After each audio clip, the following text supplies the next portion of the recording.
What's going on, you guys? Welcome back to another episode of the Cover 3 podcast. I'm joined by Aaron of 49ers First Takes and Sterling Bennett of 49ers Access. You can also find Sterling over on 95.7 The Game and in his living room as his office is still being remodeled by Aaron of 49ers First Takes. Yeah. Aaron's in there right now. I wish it'd be done by now if Aaron was doing it. He's like, I need more drywall. I'll be back. So, guys, I hope you're having a good week. I know that we haven't talked on the show since the Black Sunday that the Niners took on the Seahawks. Look, it was a brutal loss. 41-6 was the score.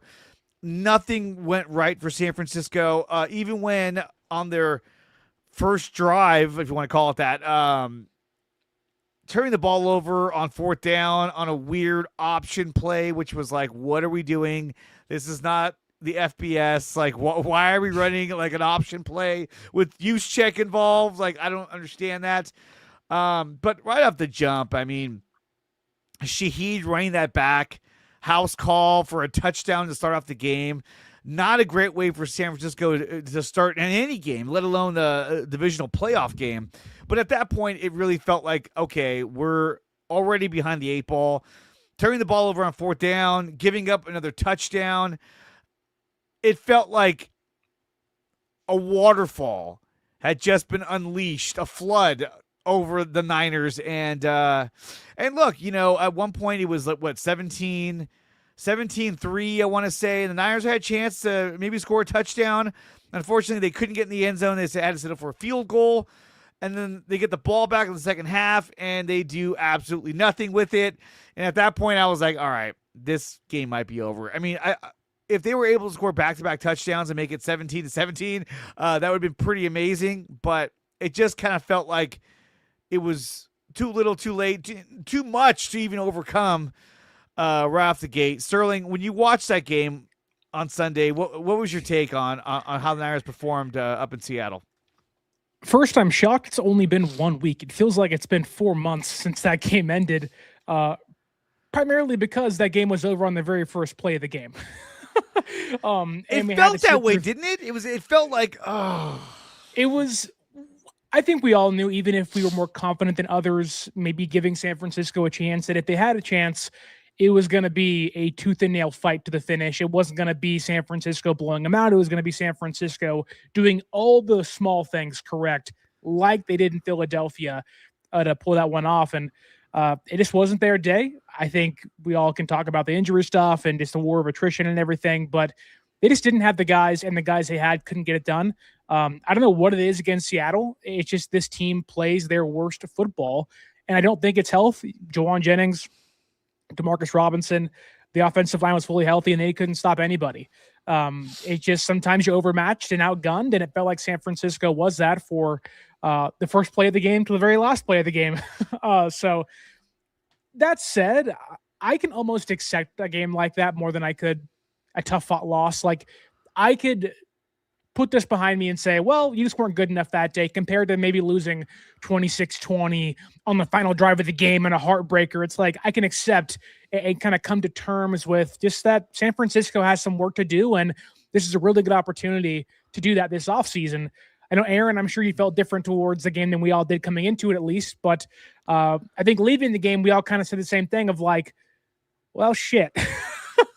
Yeah, pretty much. It was like, well, there went that. I mean, it wasn't like offensively Sam Darnold tore it up. I mean, he was only 12-17 for 124 yards and a touchdown. Yeah. Again, asked to do very little, but didn't have to do too much because Kenneth Walker ran for 116 yards, averaging 6.1 a carry. Charbonnet had 20 yards. He tore his ACL. Yeah, pre-torn ACL. Yeah, that's not good for them. That's a huge loss for Seattle, not having Zach Charbonnet, especially in third down situations on the goal line.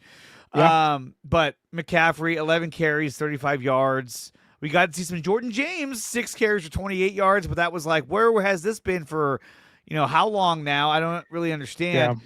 Yeah. But again, Aaron, I wanted to ask you, we talked about, man, we really need to get Ricky Pearsall back on the field because that was it. he ended the game with 0 catches. He did have he had 2 targets, one of which we thought he had an amazing catch.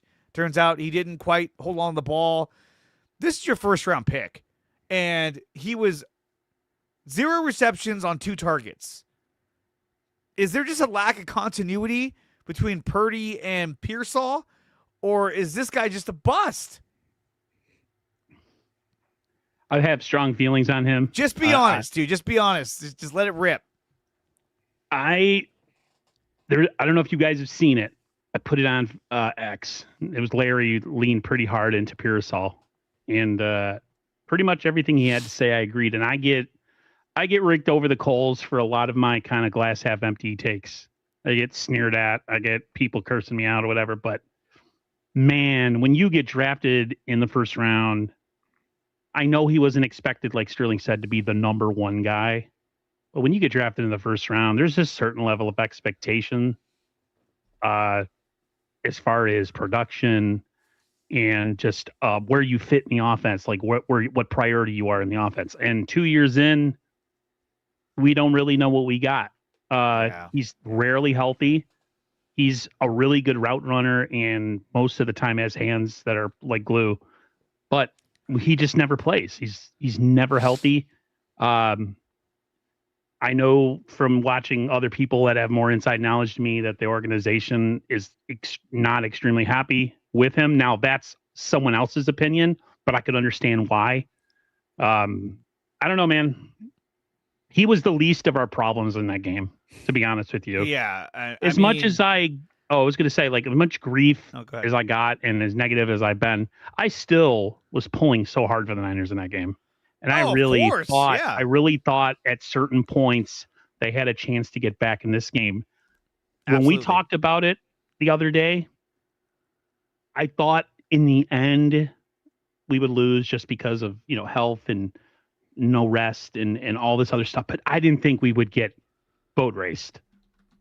But sometimes those kind of games and like sometimes seasons that go really bad, sometimes you need that kind of like lasting image to facilitate real movement in the off season and some, maybe some fundamental organizational like change that needs to happen. Like so in a way, the way that game ended, it kind of worked out. Still sucked.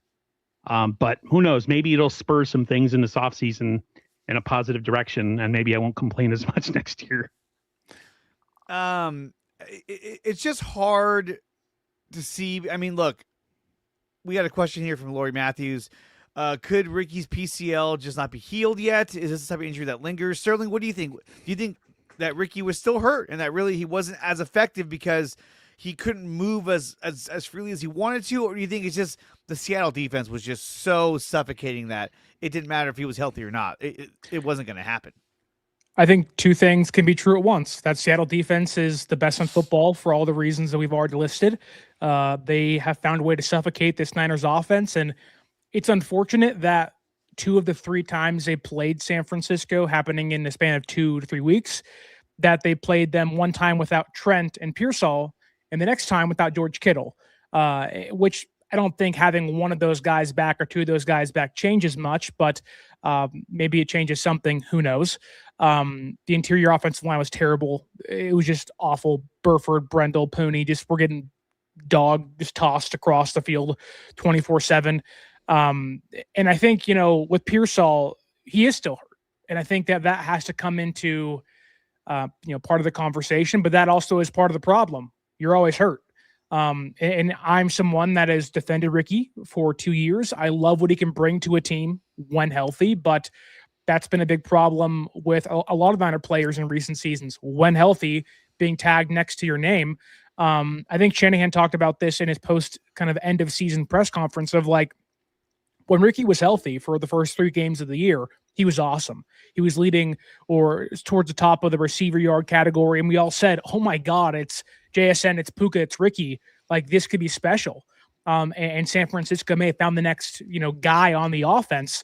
And then he gets hurt late against either the Cardinals week 3 or maybe early against Jacksonville week 4. And his PCL just never recovered. He tried to fight his way back, but I think Shanahan said that in the 8 games Pearsall played this year, that he was himself for 4 of them. Which, okay, you would assume the first 3 games of the year, you're fully healthy. And the 1 game you probably are yourself was the Chicago game. I think Ricky played in that game. If he didn't, probably the Titans game, which you got hurt again in that game. So it's just, it's frustrating for San Francisco, a guy you viewed to be your number 2 wide receiver, not your number 1, being thrust into being the number 1 guy because of the outside situation with Brandon Aiyuk and everything. And a lot of injuries there. Like, in a perfect world, Ricky's your 2, maybe your top end 3. And he can do some damage there. But you're going into an offseason, like Aaron said, of like, who is Pearsall? You have an idea of what he could be, but that's great. That doesn't matter. You have to know who guys are coming into year 3. And think about this. You can talk about, where he's at in his production and his progression, but like, they have to make a decision on his 5th-year option, not after this season, but after next season. He has 1 year to prove if he's worth that 5th-year option. And I think right now, no, which would be a big bummer for a team that needs a player like him in the offense. I think he has the capabilities to be somebody who's a receiver that's really, really productive in this system. The problem is, obviously, is that he just cannot find a way to stay healthy. Now, look, the Niners were full of players that they were counting on having and didn't have. Obviously, we talk about Nick Bosa, Michael Williams, Fred Warner, and the list goes on. Even Spencer Burford was out for an extended period of time. What's his name? The other lineman Ben Barch. I mean, he was like, "I'm here, I'm hurt. I'm here, I'm hurt." I was like, damn it. Who would have seen that one coming, though? Exactly, right? It's been his entire career. And so they had a lot of players that did not live up to expectations. Some of this, and then, of course, we talk about receivers. We talk about players that that weren't available, that didn't live up to expectations. We talk about Brandon Aiyuk. Now, we know that Brandon Aiyuk, that guy. At the presser, John Lynch even said that Aiyuk has played his last snaps with the San Francisco 49ers. Sterling, let me ask you, do you think San Francisco tries to trade him before the June 1st deadline, or do you think this is a case where he's just going to get released and then he will go off into whatever the fuck he wants to do? I wouldn't be shocked if Brandon Aiyuk has played his last snap of football, period. It's very rare when a player goes AWOL and they come back to somebody else. Now, the question would also be who's trading for Brandon Aiyuk. Obviously, the Commanders and Jaden Daniels, maybe that's a tie there. Who knows? Maybe a team like the Bills are desperate. I don't know. Antonio Brown got traded twice in the same offseason, so maybe that's possible. But the difference with it, take a player like Antonio Brown, for example, somebody that clearly has some problems. That guy would still play. Yeah. Aiyuk doesn't want to play. He'd still be on social media, ranting, raving, doing his thing, making himself known to the public of like, I'm here in some capacity. Brandon Aiyuk just went radio silent on the team, his teammates, the coaching staff, and everybody else in the NFL. So it's not as if he's putting feelers out. Now, maybe he does play. I think somebody could take a risk. Why wouldn't you? When he's healthy, he's an awesome player.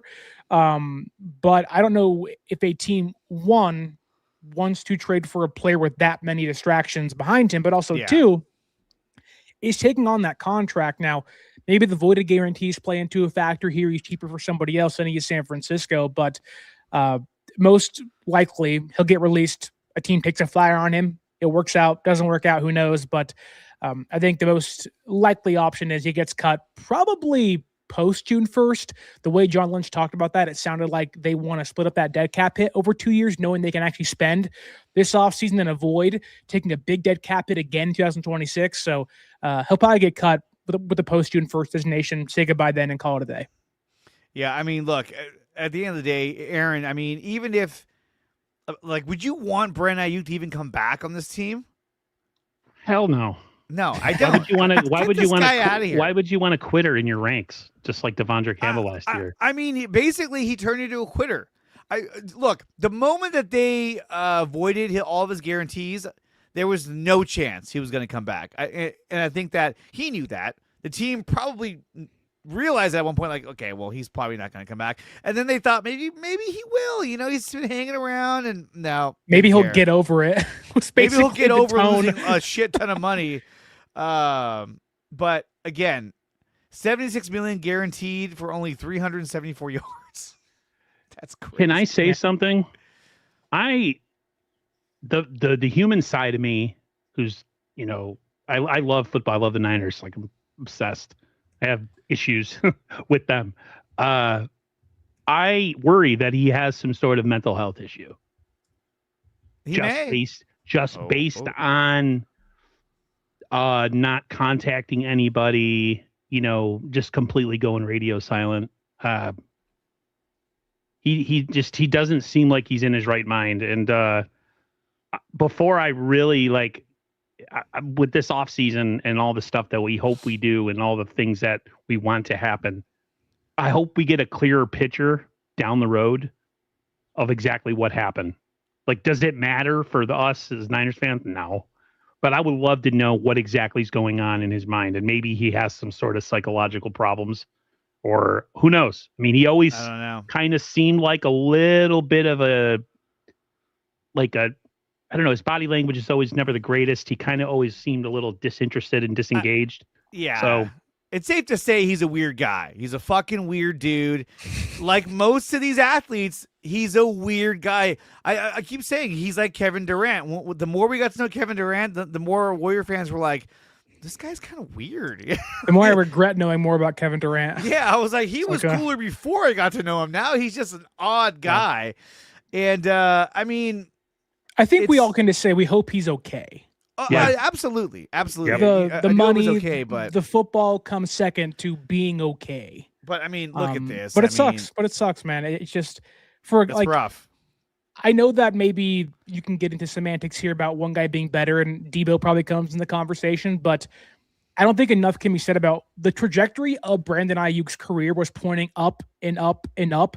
Like, this guy was on track to be maybe the third greatest wide receiver in franchise history. Mm-hmm. Maybe I'm kind of short-sighted in that of, who's on the back end of that. Like, obviously Dwight Clark's involved in there somewhere, and John Taylor's involved too, but like, it's Rice, it's T.O., and it's kind of a big wide gap in between there of really great wide receivers in team history. And the way Aiyuk was trending, you have him in his prime, a great quarterback that they can throw to him. And it's just like, man, like, this was going to be the next great quarterback receiver tandem in San Francisco. And for whatever reason, we have no idea exactly.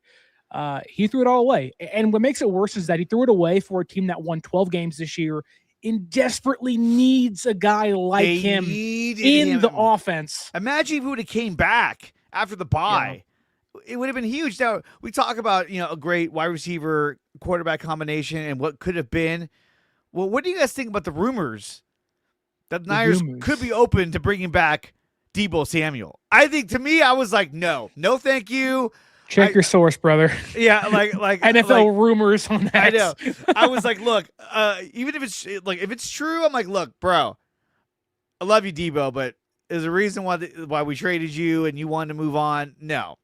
If this holds any water, Aaron, would you be open to bringing back Deebo Samuel? Hell no, dude. You serious? He's another head case. Sterling. His best football's behind him. It really is. Nah. Sterling? Why would you trade for a 29-year-old receiver who's past his prime, and the way he plays just... Well, he's going to be a free agent, so you don't have to trade for him. Oh, sorry. Like, why would you bring in a guy, right? I almost think the Niners offense, for as limited as it was this year, and it was limited a lot of the time, if you plug in Deebo Samuel to this team this year, it's worse on offense. Oh, yeah, absolutely. Like, the vertical passing game they had, trusting Purdy in the pocket, is so much worse because Kyle then goes back to reliable in Deebo Samuel, and things get more kind of restricted and condensed where, Purdy, for as, bad as his weapons were, he was throwing downfield to Demarcus Robinson for touchdowns against the Colts and Jawan Jennings. And like, you do that and you plug in Deebo, and it's just like, this offense looks like how it did in 2024, which is not a good place whatsoever. Yeah. So, I mean, look, I know they put this out there. I don't believe it one bit. You can't. I would backwards. say this too. Sorry, Dre. Deebo, and this goes into Laurie Matthews' comment here. He's too emotional. Deebo and AJ Brown are cut from the exact same cloth. Yeah. Two emotional wide receivers have the exact same agent. They're very close friends. Guys you don't want to have on your team when you are trying to maintain and continue the culture already established. A.J. Brown has been wanting out of Philadelphia since week 3 this year. Don't bring him to San Francisco either. Two emotional receivers that just don't come up big in playoff time for me. And we'll talk about that a little bit later in the show about A.J. Brown. But let's go to some positive news, which is Christian McCaffrey has been named the comeback player of the year. And this guy, he absolutely dominated. I mean, how could he not win this? He was first in touches. He was second in scrimmage yards, third in total touchdowns. I mean, this guy, as good as Purdy was at the end of the season, there's no way we get there without Christian McCaffrey being on the roster. Aaron, do you think it more than worthy of this award, and should it be an MVP finalist? Yes, he should be an MVP finalist, but we all know it's a quarterback award. It's never going to happen. Well, it ain't going to be Josh Allen, I'll tell you that. Right. But it's a quarterback award. It's funny. I'm a gamer. I have an Xbox. My wallpaper on my Xbox when I turn it on is a one with him like in the snow. And it's like really like I got it like 4K. He's my favorite Niners player on the team, like hands down. Just what he represents as a person, how he plays, just how much he cares. Like I'm old. You guys, I talk all the time about being an old head and old school and about the past. But so is he. He is a throwback player. Yeah. Like a Rice, like a basketball Jordan. Like the game means everything to him. Yeah. He's absolutely obsessed. Yes, he deserves. Dude, if he won the MVP this year, I would be elated. I know awards don't really mean anything in the grand scheme of things as far as like Super Bowls and stuff, but hell yeah. I love CMC. So another question I have for Sterling is that Sterling, we know that the last time he got a load like this, obviously he had the bilateral, what do you call it? The Achilles tendonitis or whatever.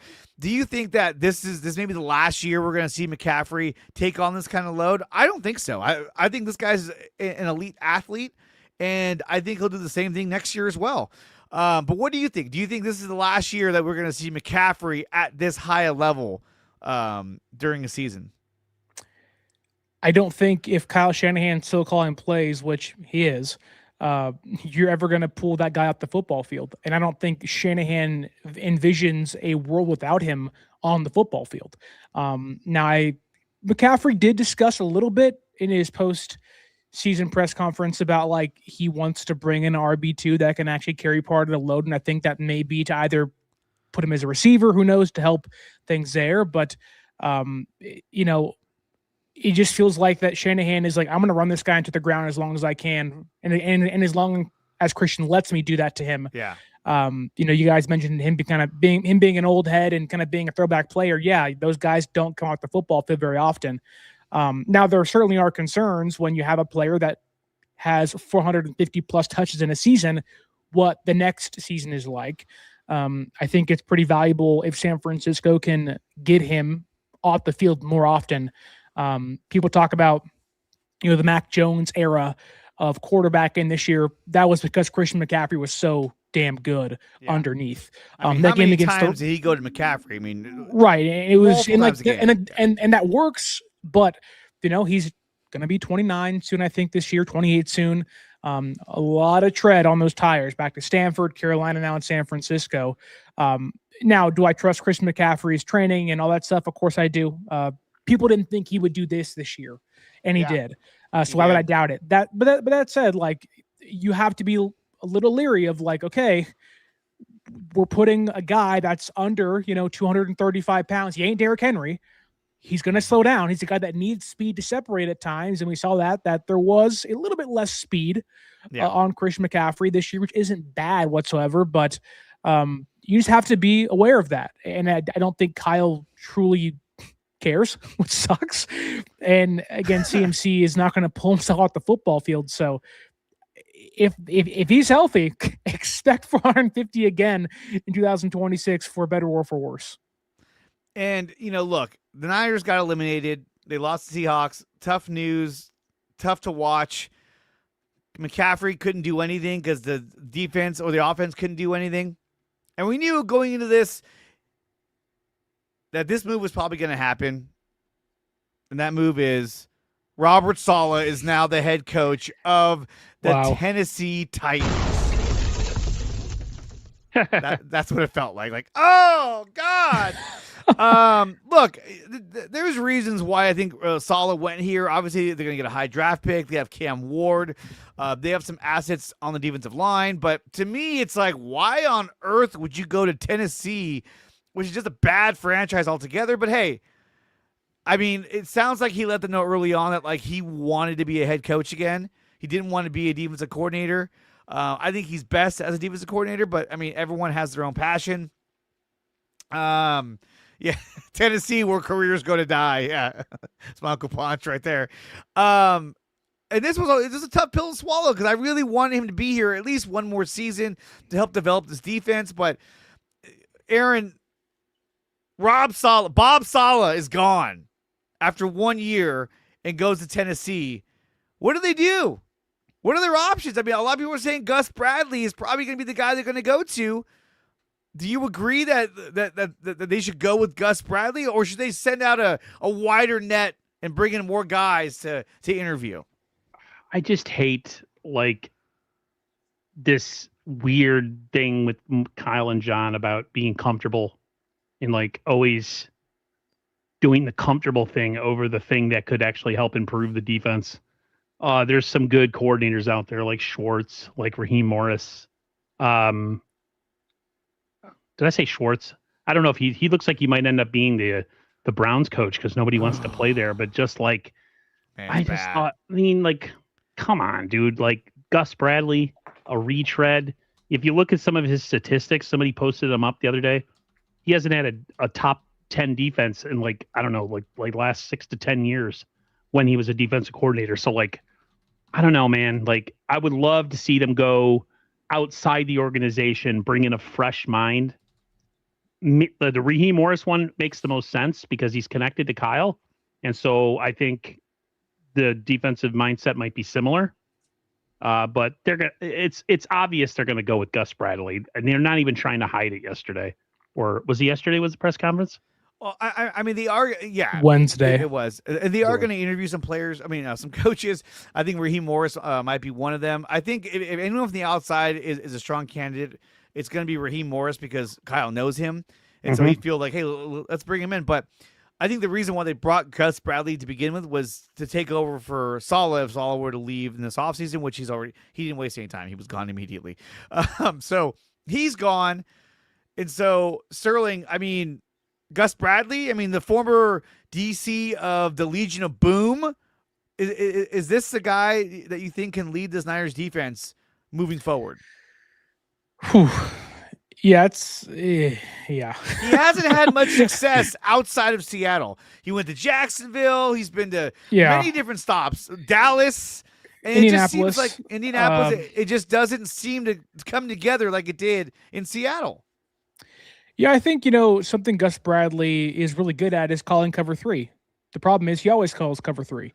Now, you have seen San Francisco transition from, that Seattle defense, cover 3 wide 9, to more of a quarters coverage style. And you always want to leave the door open to learn. And I think Gus Bradley being brought in this past year, learning under Saleh, learning the defense again, maybe there's a little bit of knowledge he's gained to like how the Niners want to run things compared to how he's done things since his time in Seattle and Jacksonville, where he's been the DC or been one of the higher end assistants. And this year he kind of was behind the scenes and did a really great job in the red zone. San Francisco ranked around 14th in the red zone this year, was a big reason why they won a lot of games.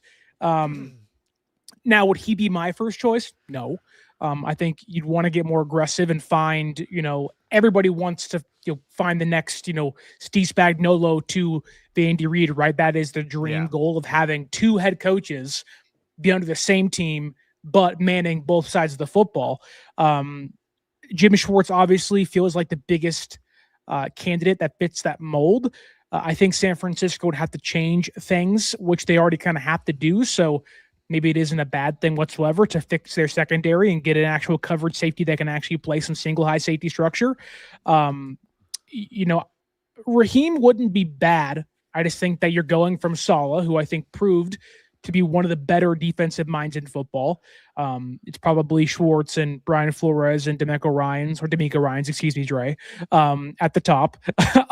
Just saying. But Morris has been everywhere, right? Tampa 2 and Tampa Bay under Monty Kiffin, I believe. He was with the Rams for a long time, was with the Niners, or not Niners, with Washington for a bit. So he's kind of seen it all and done it all. And I think he is used to now coaching young defenses. Did it the past couple of years with the Falcons. So Raheem probably feels like their top pick outside of the room, and Gus feels like the safety net inside the room. I don't feel like they're going to be in the business of giving KJ Wright a big promotion this year. It sounds like maybe Tennessee wants to pluck Bullocks away, their cornerback coach, which I don't know, it may be good, maybe bad. But yeah, I mean, the problem with San Francisco now is you're going from a top 10, top 5 defensive mind in football that coached a very young defense that had to make up a lot of the ground to help mold them or help kind of bridge the gap from being terrible to being average enough to win some tough games, to now finding the next guy that can do that for you. And there isn't many guys out there, I think, can do that aren't named Jim Schwartz. So it does seem like they're going to take a step back from a coaching department, but they're in a great spot to add some better personnel, which could also kind of bridge that gap again. So it's a really big offseason for a lot of reasons, and finding the right guy is imperative. Shanahan's been trying to find some of that continuity for a long time. And I don't know if he's going to find it again this offseason either. So it stinks, it sucks, but you wish Bob good luck in Tennessee, because that's a crapshoot, but it does seem like he'll be given a more longer leash than he was with the Jets, who are just the worst in Tennessee, in my opinion. But that's all that is.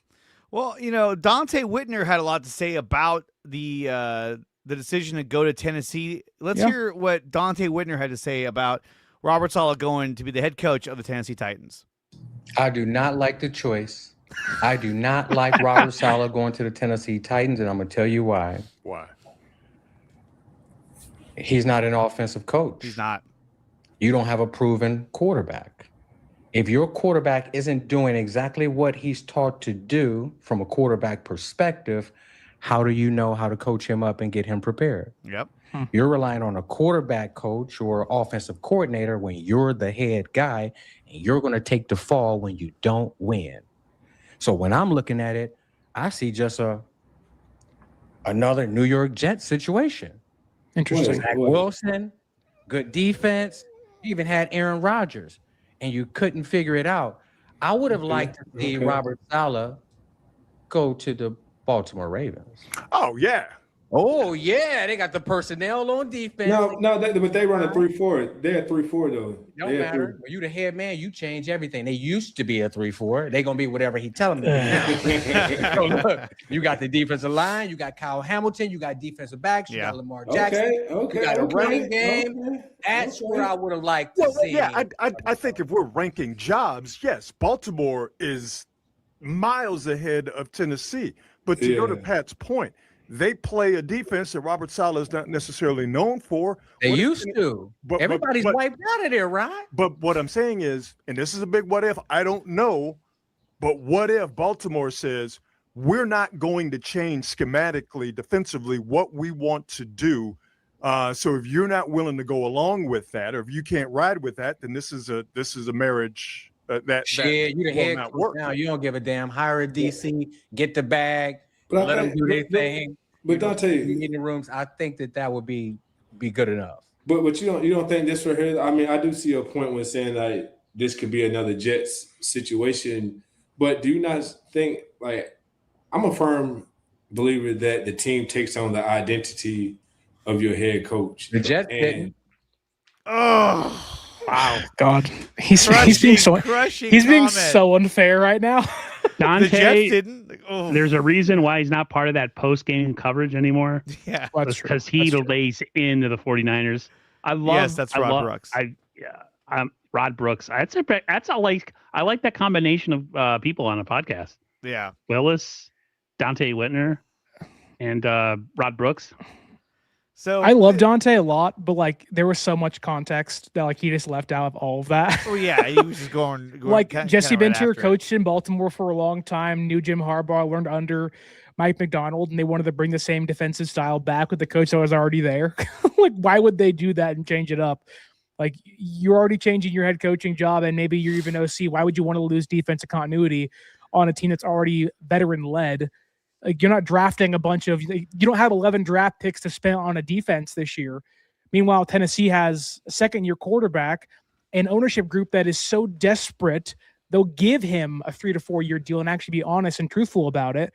And a quarterback, if he fails, you say, wasn't my guy. Let me find my guy now in year 3 or 4. Like, you go back to what Tennessee wants, man. Like, they are the moldable clay of the options that have a high-end draft pick. High draft pick.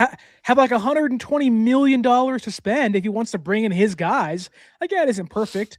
Titans have been a crap show for the last, 15 years or so. But, like, the Ravens were never going to hire Robert Saleh. He Probably wasn't going not. to go to Cleveland. Like, now I wouldn't have gone to Tennessee if I was Robert Saleh, but like, it's a little more nuanced than that. Now, Buffalo, we talked about that for a long time.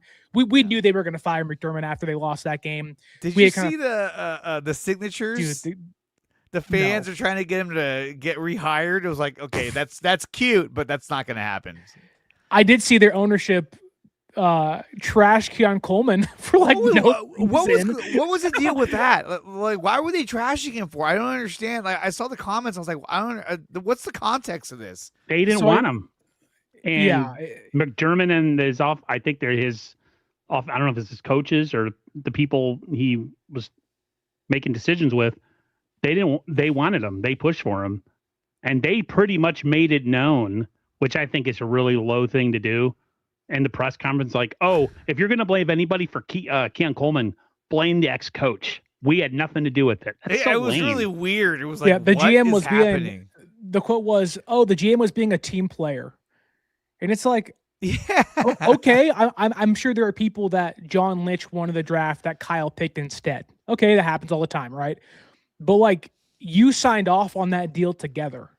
That's the tandem you are, and also Keon Coleman's like, hey, brother, I'm still rostered here.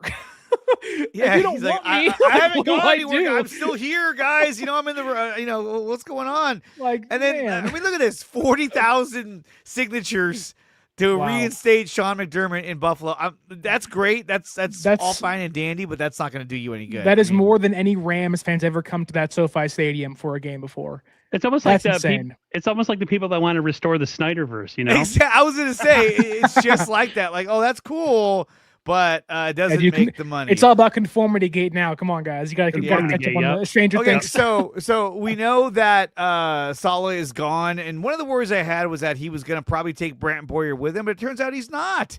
Matt Mayoko reported that Paul Karofsky, whatever the fuck his name is, as expected, Robert Saleh will retain John Bones Fossil as his special teams coordinator. So Brant Boyer is here to stay, you guys. This is a great thing for San Francisco because our special teams sucked the year before, and then as good as it was this year, it shit the bed when it started the game against Seattle. When it mattered most. When it mattered most, it was like, oh, special teams again. They were struggling a little bit towards the end of the year with some of their kick coverage. Well, and I think it's because you had so many guys coming in and out. In and out. There's either like, what are we doing? But I'm glad to see Brant Boyer is staying with San Francisco because me too. They need some continuity as special teams, and also, guys, Kyle Shanahan. Do you want to know a secret? What? What's the secret about that? Even if Tennessee had fired John Fossil, John Bones, the Niners could have been like, sorry, you can't move laterally. We're just going to block it anyways. So aren't they doing the same thing with Kubiak? Yeah, it's the same thing. Like, you can't move laterally unless the team lets you, or unless you somehow circumnavigate that system, which.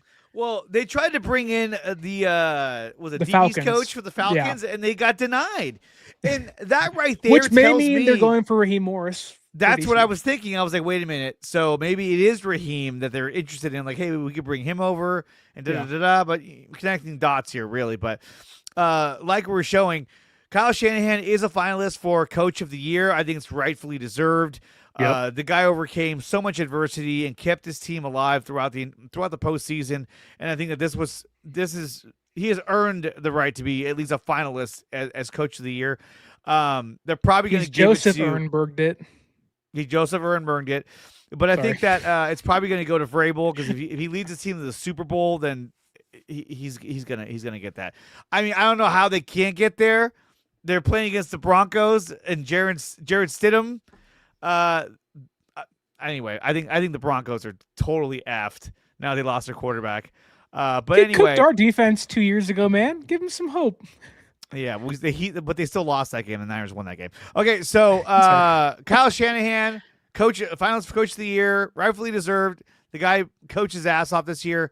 But let's look at this though. I wanted to break this down because the Niners are, in fact, an aging team. And so some questions have been put out there of, has this team's window closed? Or is it closing as we speak?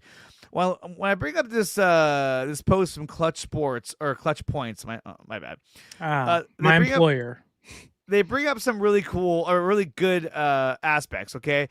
I mean, look, since 2017, the Niners have been a gritty, well-coached team. They went to 4 conference championships and 2 Super Bowls. Okay. CMC will turn 30 over the summer. Traditionally, the age running backs start to slow down. Fred Warner will be 30 next season. Nick Bosa turns 29, coming off his second ACL injury. His third, really. Trent Williams turns 38. George Kittle turns 33. Not to mention Aiyuk will never play again as a Niner. Now, look, some would say, hey, they have their core guys signed, and they're trying to build around these guys. But has the window closed for San Francisco? Is the window just barely open enough to where they can make at least one more run at a championship? Aaron? It's close to being closed. But, however, I'll be positive. Breaking news. If this draft hits and they pick the right guys in free agency, and they could stack on what they did, and they could stack on what they did this season. I know it didn't come out in statistics, and at times we really couldn't see it, but like CJ West got meaningful reps this year. Alfred Collins got meaningful reps this year. Upton Stout got meaningful reps. Like those 3 guys, if they can get other players around them, and then you bring back Kell back from injury, and you bring Bosa back from injury, and Fred comes back. Yeah, I mean, the window's definitely not wide open. Right now they're 3rd in their division talent wise. The Niners need missing in the draft over the last couple of years is really hurt them, because you have to build new stars and you have to draft new stars regardless of where you're drafting, because you can't depend on the same guys forever. The good teams find a way to keep the thing flowing in one direction and constantly having that wheel turn, bringing in new young talent. The Niners haven't been able to do that. That's why they've had to make really bad decisions in free agency that haven't worked out, like Javon Hargrave. So it's not open all that much, but this offseason could help open it up just a little bit more. And who knows? I mean, they did what they did this year and won 12 games with an absolutely depleted roster. I mean, that says a lot. So maybe with all those guys coming back next year, plus what we draft and get free agency, maybe that window opens right back up. But we'll see. I mean, the schedule for next season has the Niners, they have a middle of the pack ranked schedule, meaning like it's not super easy, it's not super hard, it's right in the middle of the pack, right? So that's a good opportunity for San Francisco. But with all the injuries, George Kittle, there's a chance that he could come back next season. There's a chance that he might even play next season, depending on how his rehab goes. You know, I heard, I think Larry was saying, I'd sign Kyle Pitts as a receiver. What if he doesn't want to play receiver? What if Kyle Pitts is like, no, I'm a tight end. I'm not Yeah, doing that. Larry also thinks Isaac Grando's a fullback, and he asked Kyle about that, and Kyle was like, "What are you talking about?" He's not So a I don't fullback. know. And I love Larry. Just like, come on, man. So I think, again, this comes back to the whiffs at the draft. Getting guys that just have not contributed the way you've wanted to. And I think that making that move, making that trade for Trey Lance completely set them back 4 years. And was probably the worst decision they could have ever have made. Now, if they didn't make that move, do they still end up drafting Brock Purdy? Who knows? Maybe they do. And then, we could have Micah Parsons instead. But at the end of the day, the Niners have a lot of aging stars on their team. Sterling, is this a team that is still looking to retool, could still be competitive going into next season or the next?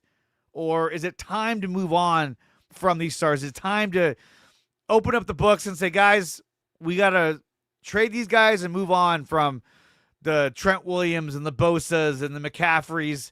Or is this still a team that can compete for a Super Bowl? Ooh. And don't I don't know. And don't take too long either. I'm gonna ramble for the next 14 minutes. Yeah. Take us to the top of the hour. I think San Francisco, like every team or most teams, are about 2 off seasons away, 2 good drafts and a solid free agency class from being back in the conversation of a contender, right? But like Seattle but- had 2 off seasons and bang, here they are. Seattle did it. But Yeah. here's the thing is that everyone kept saying, look at the Rams, look at the Rams, look at the Sure. Rams, look what the Rams did, right? And San Francisco did more than what the like, Rams okay, did. we're trying to do that too. But guess what? Seattle had already done it. Now you're behind the 8 ball. Now you got Sure, not but- only Seattle, but you got the Rams ahead of you. Sure, but Matthew Stafford's 38 years old, may not play 2 more years, and all of a sudden they might retire. Like, there's no promise the Rams are good post Stafford. We beat them. We crushed them almost every single game once they did, like when it was Jared Goff. Like, finding a quarterback that's that elite in an MVP winner probably this year is really hard to do. No one else has that besides the Rams and the Patriots and almost every other AFC team, which San Francisco doesn't have to play throughout the season.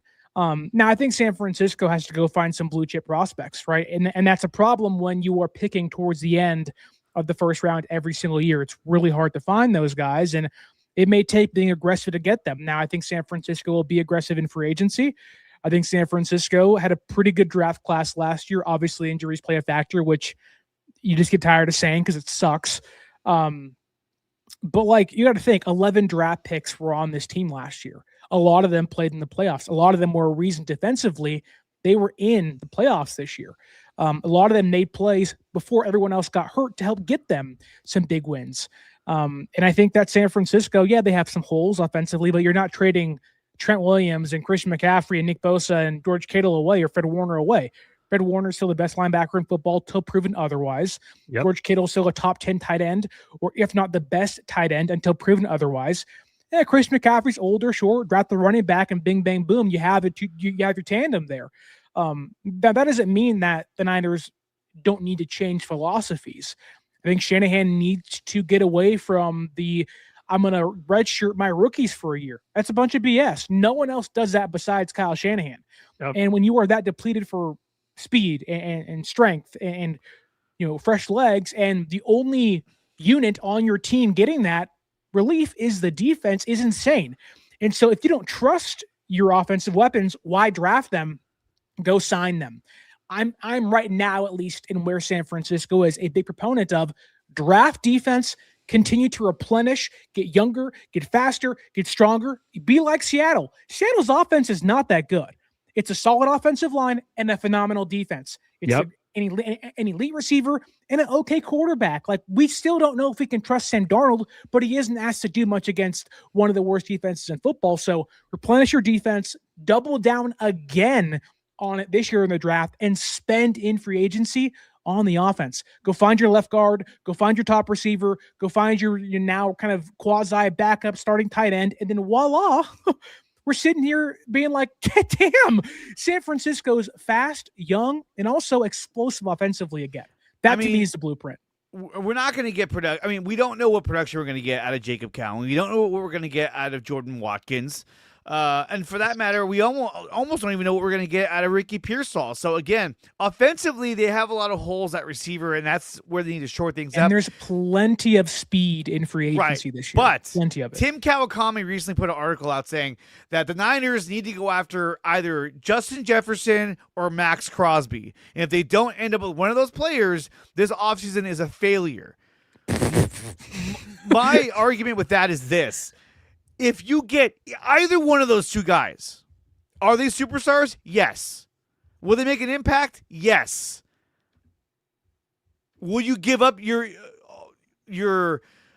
you mortgaging your future? Yes. Because if you get Max Crosby, you're giving up your first round pick this year. You're giving up your first round pick next year. You're giving up numerous first round picks and second round picks. So now, yeah, you've got Max Crosby, but you don't got much else to go with it. And this team needs so many players that, to me, making a deal for a Justin Jefferson or Max Crosby is probably the dumbest thing you could possibly do right now.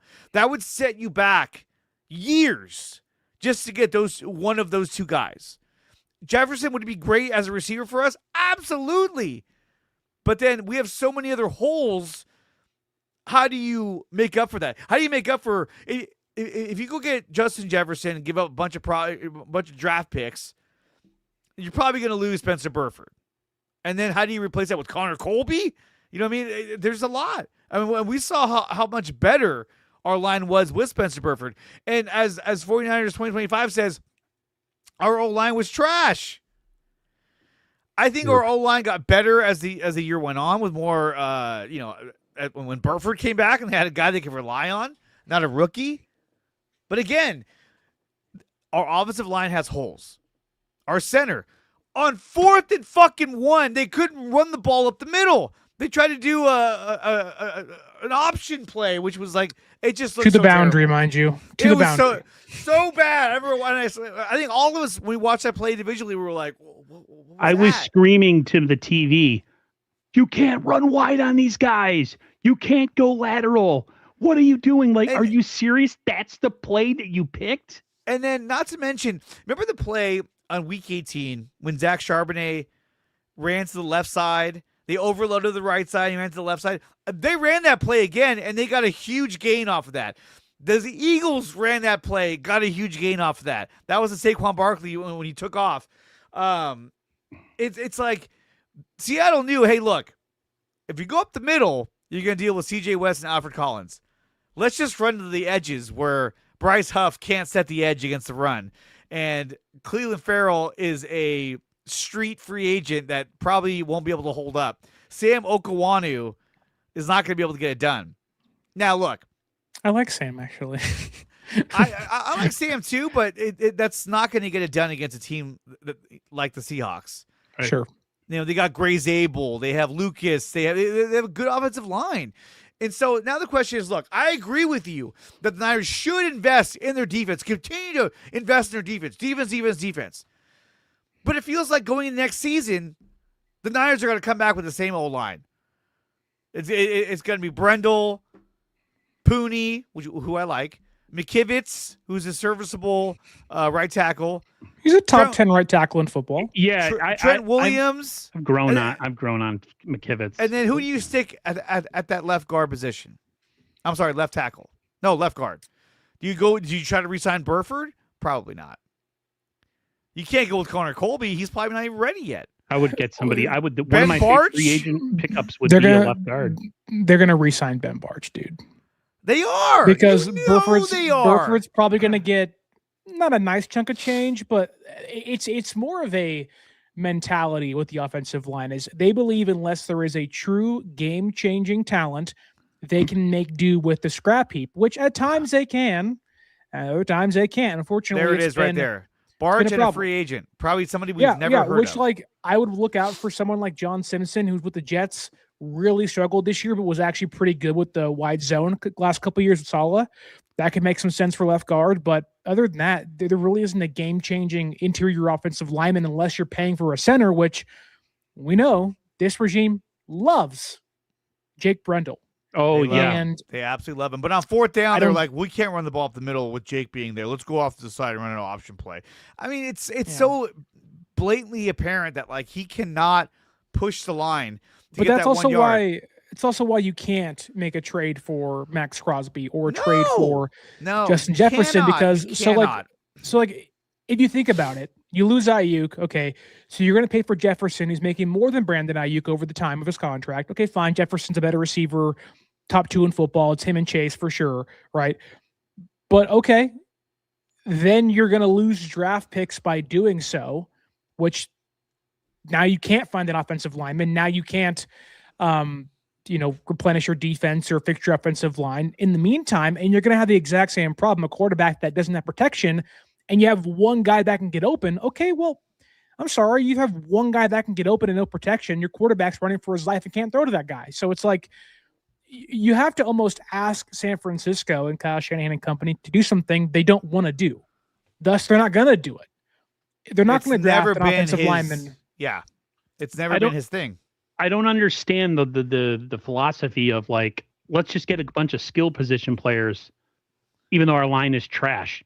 My brother, we talked about with Miami, how Miami had issues with pass protection and stuff. He's like, what's the purpose of having all these stars on offense if you have an offensive line who can't protect to get you time to get it to those stars? And that's what their biggest problem is.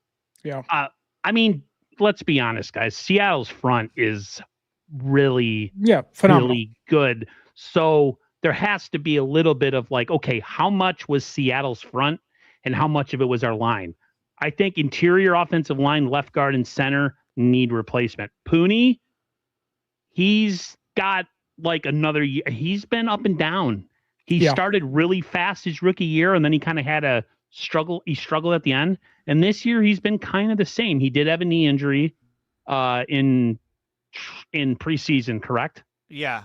It was And the first preseason game. He got hurt at the end of the game. I mean, but you guys are right. They don't look at it as a priority, which is ridiculous considering like you want to get the ball and facilitate it to all these stars. We have lost Sterling. I know Sterling had to step out for a second. It looks like, but I mean, look, when you look at the draft last season, right? Last year's draft, who did Seattle take in the first round? They took Gray Zabel. They didn't have to take him. They could have taken Emeka Ibuka. They could have taken Derek Harmon. They could have taken not Jackson Dart, but Jackson Dart. They could have taken James Pierce Jr. But no, they went with Gray Zabel because they knew we needed a solid offensive lineman. And And you have to have an interior one because Darnold's biggest weakness is interior pass rush. And so, but that's what I'm saying is that like they knew what the priority was, and they chose right. And John Schneider has passed John Lynch in terms of like getting his team ready to get to the next level. Not a hard thing to do, mind you, but and so the next question I want to ask you guys is: should the Niners continue with John Lynch as the general manager? Or should he just be promoted to president of player personnel and bring in somebody else as the general manager? Has this ship sailed on the decisions that he's making personnel-wise in the draft and in free agency? Aaron? I mean, when they brought him in, he was inexperienced, right? And now he's been here almost a decade. Yeah.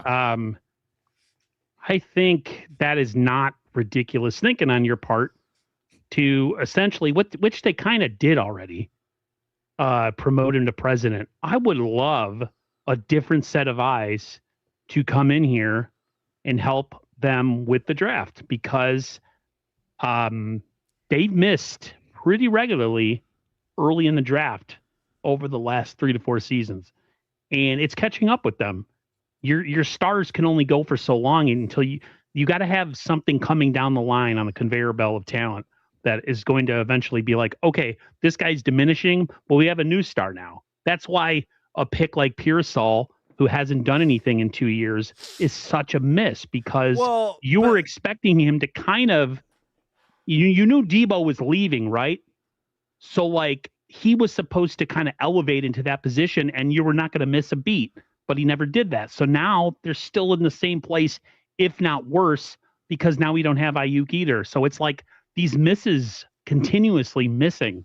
they catch up after a while. I would love to see somebody else take his place and him still be within. He'd still be in the draft room. They'd still have their videographer watching them and calling everybody and stuff with Jed looking super uncomfortable. But like, yeah, I think it would be great for them. Are they going to do it, guys? No, not going to. I'm going to ask Sterling's what he thinks as well, but I wanted to share this with Aaron because this is just sums up the season for Aaron right here. There we go. George Kittle and Jake Tonjes. I saw that, after and I'm like, or back at the facility, like, hey guys, that's so next season. That is so sad. Oh my God. Do you know that the Niners made it onto the Joe Rogan show? Yes. They were talking about our injuries and how much of a disparaging gap there is between injuries on our team and everybody else. And then of course they brought up, EMF. the EMF stuff. Dude, watching that press conference and John being like, well, like essentially we're not going to move off of our strength and conditioning staff. Dude, the whole world knows that we're like plagued with injuries every single year. Yeah, they need to get fired. The delusion. I had to post it to SF Gold Rush Mike. Mike's just like unbelievable. They're not even going to consider it. It's just, I know. All right, Sterling, John Lynch. What do you do with him?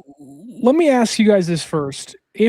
Which it's not really in their control, but if Brandon Aiyuk didn't go AWOL, didn't go nuts, would you have the same mindset of like, well, they're in a bad place offensively? Or like, they have so much to do? I feel like the Aiyuk thing, amongst all the other misses they've had, which have been plenty, has kind of really put a damper on what this team has done or what the GM and front office has done the past couple off seasons. Like, imagine going into this year, 11 draft picks, Aiyuk doesn't go AWOL, Purdy looks like a franchise quarterback. Yeah, Kittle gets hurt and all that stuff happens, but like, I think we're all sitting back like, they really aren't that far off. They have the number one wide receiver, number two guy. Like, I don't blame the Brandon Aiyuk thing on John Lynch whatsoever. No. That's just Brandon Aiyuk. I think that where Lynch has made mistakes is in the draft. I mean, we've seen draft picks that do not work out. Where you're like, why did we take this guy? Even Marquise Siegel, he had a great game against the Eagles, but it was like, why did we draft that guy? So when we did. One thing I've noticed about San Francisco is the fact that they're a really collaborative front office, which inherently isn't a bad thing because, like Aaron wants, new eyes, new ears, getting all opinions from your scouts and every level of your department and trying to find the right guy, the right pick, and really hammer home, like, who should we take at this point in time? And I also, like, within that, I wonder if it's almost too collaborative of instead of having one or two voices spearheading things. Yes, taking into account the opinions, but like they're really like those two guys that are like, no, this is who I want. No, this is who I like. Because I think this front office isn't really live by the sword, die by the sword like we think it is. I don't think it's John making all the picks or Kyle making all the picks. Yeah, they have their guys they like, and I'm sure they both have misses. But I think we're putting a collective, let's say 7-pick draft on the neck of John and Kyle, and in reality, it's no, this random scout in the middle of Montana that San Francisco hires gets a pick. Like, you take Nick Sakel, which it's a lower end pick, but like, you scouted that guy for 6 years and he sucks. Why'd you take him? And again, that's one example of the overarching problem, but it does feel like they're almost too collaborative, where maybe you want to kind of rein things back in. And I think, when I envision what the Niners offseason could look like should look like is that it took 2024 for this team to realize we have to fire the DC, bring in a guy we already had here in Saleh, and we have to restock and replenish a defensive line. And they should probably do it again this year. But I'm almost hoping that that is the case with the offensive line this season of like, okay, like, we have to rip the Band-Aid off and make a change because it's really terrible. And that was at the cost of losing Leonard Floyd, Malik Collins, who the latter that had a really good year at Cleveland before his injury, letting Greenlaw and Ufunga go into saying dead cap hit, bring it on, right? You almost need to do the exact same thing on the offensive line. Let Brendel go. Go sign a big name free agent guy. Yeah. Linderbaum is the big one out there, right, for the Ravens. And it's like, you shouldn't fear losing a 34-year-old Jake Brendel. What is the worst thing that can happen? You get the exact same production from a 25-year-old guy that's a rookie. Okay, fine. Or a guy plays worse there. Okay, you have to know what's next. Losing Burford to me isn't that big of a loss. Yeah, you want to bring some continuity back, but whatever. It's like I don't put the misses on John Lynch as much as others do, because San Francisco is so collaborative in that room where it's like, it's not one guy making the choice.